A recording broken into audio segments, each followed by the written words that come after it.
Hey guys, it's Damien. And I'm Kenady. And thank you so much for joining us. Now, today we're going to be talking about 7 myths of marriage. And so, one of the first myths we want to address is the myth that marriage will solve all your problems.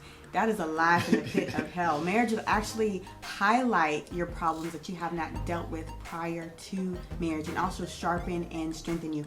Marriage makes for a horrible savior and a horrible idol.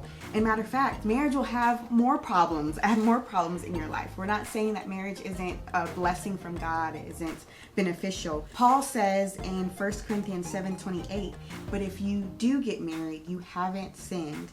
It's just that I would want to spare you the problems you'll face with the extra challenges of being married. You see, so marriage has more problems that a single person might not have to deal with, like someone else that you're dying to the flesh to and out serving as opposed to yourself. But it's still a beautiful thing. Still a beautiful thing, but not problem free.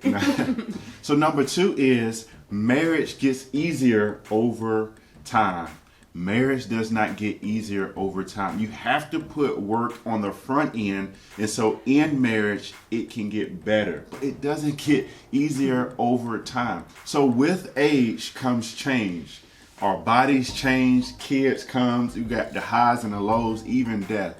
But our first commitment is to God. And that's the thing about marriage. Our first commitment has to be to God.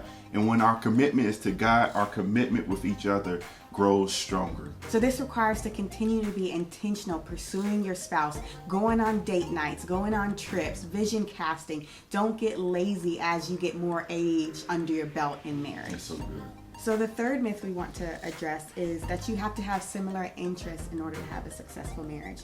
That is not the case. It is good to show interest in what your spouse shows interest in and trying to learn different things, but you are going to have different interests, and that's okay. You're still two different individuals. Though you're one, you're going to have different interests. What really matters is the overall vision of the marriage. You're going to have different interests.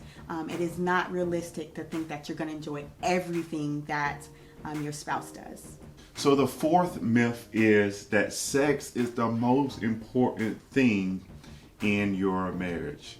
Again, sex is important in marriage. Very important, but it's not the most important. We're more than sexual beings. You see, we are spirit that have souls that live in a body. And so we cannot just pursue sex in marriage. You're not going to just having sex 24/7 in your marriage. There is emotional intimacy, there's physical intimacy, and there's spiritual intimacy. We must have a strong spiritual intimacy with the Lord first, which translates into our marriage and with each other. The fifth myth we want to address is that communication will become second nature in marriage. That is not true. Just like having to put in work, you have to continually communicate effectively and overcome different conflicts and assessing your spouse's needs and changes and always being intentional to make sure you're on the same page. You don't want to get offended or defensive when you're having those rough conversations. So this is the area that you can constantly grow in and learn as communication styles can change as we get older. So the sixth myth is that the feeling of love can sustain a marriage.